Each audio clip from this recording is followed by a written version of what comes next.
Pakistan's government shutting the door on Bollywood. Indian films are banned in Pakistan. But the audience kicking it wide open. From Hindustan se hai na? Indian movie hai, nahi aayi hai, Dhurandhar. How does a movie hit #1 on Netflix in 22 countries when some of those same countries didn't even allow a theatrical release?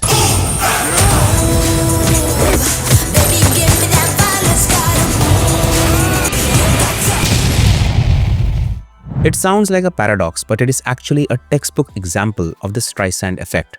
Back in December 2025, Dhurandhar faced a total blackout. From Pakistan to the entire Gulf region, the movie was banned. There were no posters, no ticket sales, and zero screens. But fast forward to February 2026, it is the #1 trending movie on Netflix in 22 countries. Even in Pakistan, the country the movie is about, it's dominating the charts. किस्मत की सबसे खूबसूरत आदत पता है क्या है? वो वक्त आने पे बदलती है. Today, we are breaking down the Dhurandhar Paradox, analyzing the difference between a cinema ban and a streaming blockbuster, and how exactly this movie won the war for eyeballs and became a silent blockbuster. To understand the magnitude of this event, we have to go back to December 2025. In the world of Bollywood distribution, the Gulf Cooperation Council, the GCC, is not just a market, it is a lifeline. For decades, the UAE and Saudi Arabia have been the second home for Indian cinema. Massive expatriate populations mean that a release in Dubai is treated with the same fanfare as a release in Mumbai. Stars fly in for premieres at the Burj Khalifa and advance bookings break records. So when the producers of Dhurandhar prepared for launch, they expected business to be as usual. The film had everything the market usually loves. High-octane action, a massive star in Ranveer Singh, and the directorial pedigree of Aditya Dhar, the man who redefined the war genre with Uri. What we are trying to create is something that we haven't seen before in Indian cinema. But then the machine stopped. One by one, the certification boards across the region went dark. Saudi Arabia refused to certify it. Kuwait followed suit. Qatar, Oman and Bahrain issued denials, and finally the UAE, the crown jewel of the overseas market, shut the door. This wasn't a request for cuts. This wasn't a demand to mute a line of dialogue. This was a total rejection. The screen count for Dhurandhar in these countries was 0. In the trade magazines, the mood was grim. Analysts predicted a financial bloodbath. Losing the Gulf market is usually a death sentence for a film's international gross. The narrative was written. Dhurandhar had overplayed its hand. It was too aggressive, too political, and it had paid the price. But the analysts missed one crucial detail. They were looking at the box office, but the audience was looking at their phones. When the film dropped on Netflix in January 2026, something unprecedented happened. Almost overnight, the film began to trend. Social media feeds in Dubai, Doha, and Karachi lit up, not with complaints about the ban, but with clips from the movie. People were discussing the action choreography, they were debating the plot, they were dissecting the villain's performance. The data that poured in was shocking. In the UAE, Dhurandhar wasn't just in the top 10, it was sitting at #1. It was outperforming Hollywood blockbusters and local content alike. In Pakistan, where the ban was arguably the most politically charged, the film became a digital phenomenon, dominating piracy sites and VPN access streams before finally taking over the legitimate charts. The ban had failed. In fact, it had backfired spectacularly. By removing the film from the cinema, the censors had unknowingly turned it into a forbidden fruit. So why the ban? What exactly was in this movie? To answer that, let's decode the provocation by looking at the film not as a piece of entertainment, but as a geopolitical artifact. Dhurandhar is not your typical Bollywood spy thriller. In the last decade, we have seen plenty of films in the spy universe. Glossy, stylish fantasies where agents drive sports cars through European cities and fight vague, stateless villains. In those movies, the geopolitics are softened.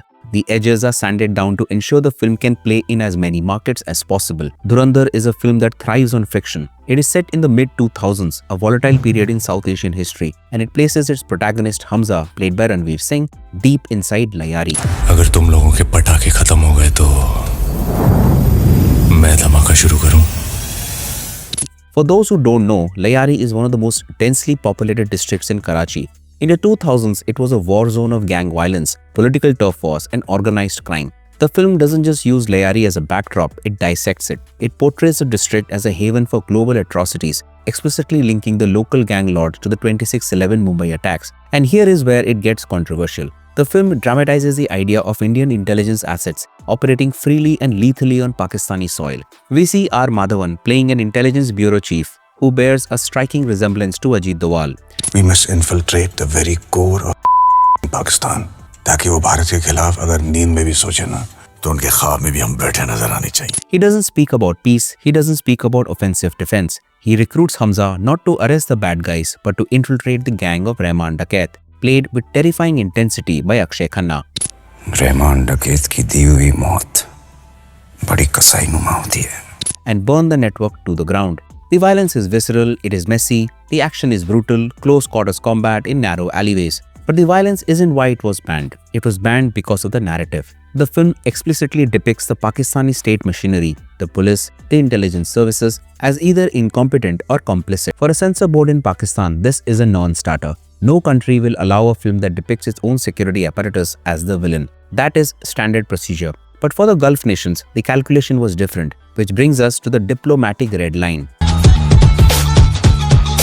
The Gulf Cooperation Council operates on a very delicate diplomatic tightrope. These nations have deep economic ties with India, but they also maintain historical and religious ties with Pakistan. For decades, the unspoken rule for Bollywood releases in the Gulf has been political neutrality. You can have action and conflict, but you cannot explicitly attack the sovereignty of a neighboring state.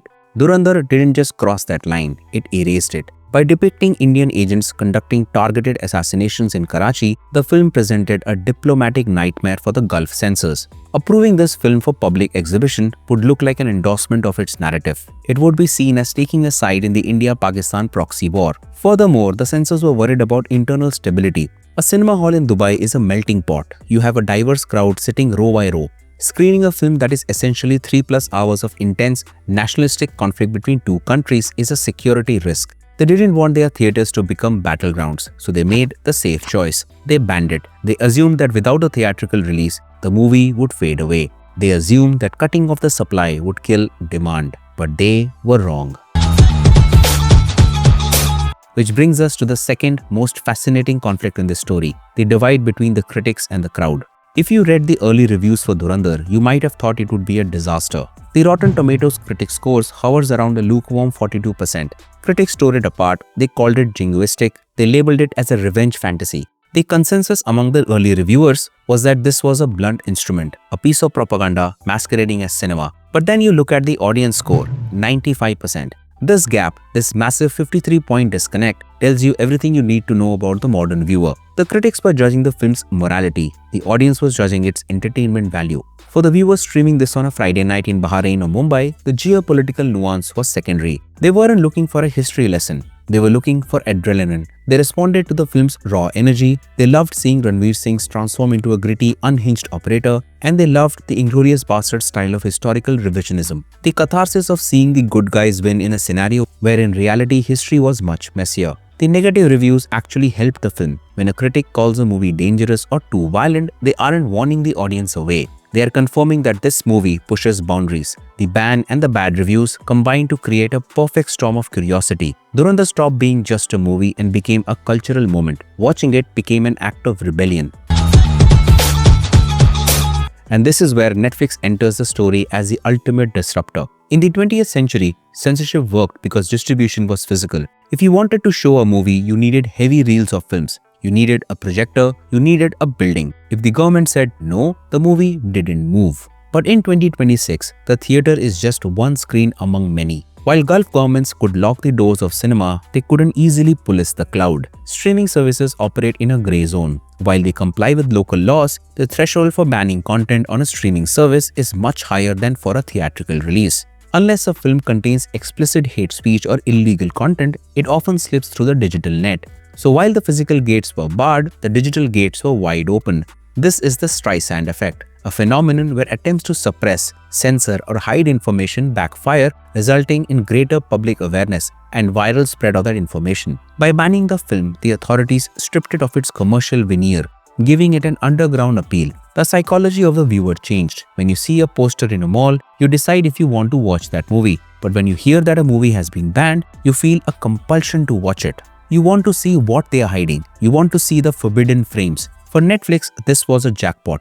They acquired a film that came with millions of dollars of free controversy marketing. They didn't need to put up billboards in Dubai. The government's ban order was the billboard. The data confirms this. Search volume for Dhurandhar in the GCC region skyrocketed the moment the ban was announced. People weren't searching for showtimes, they were searching for how to watch. Initially, piracy was a solution. Later, Netflix became a universal answer.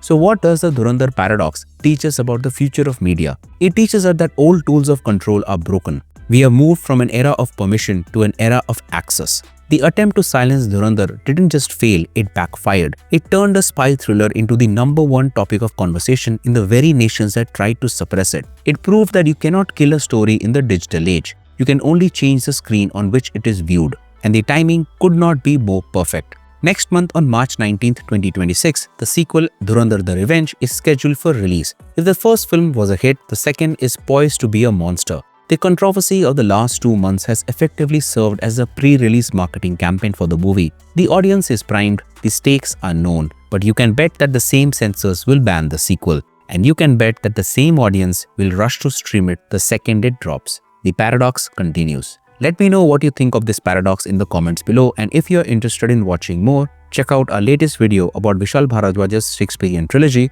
right here. Thanks for watching, and I'll see you in the next one.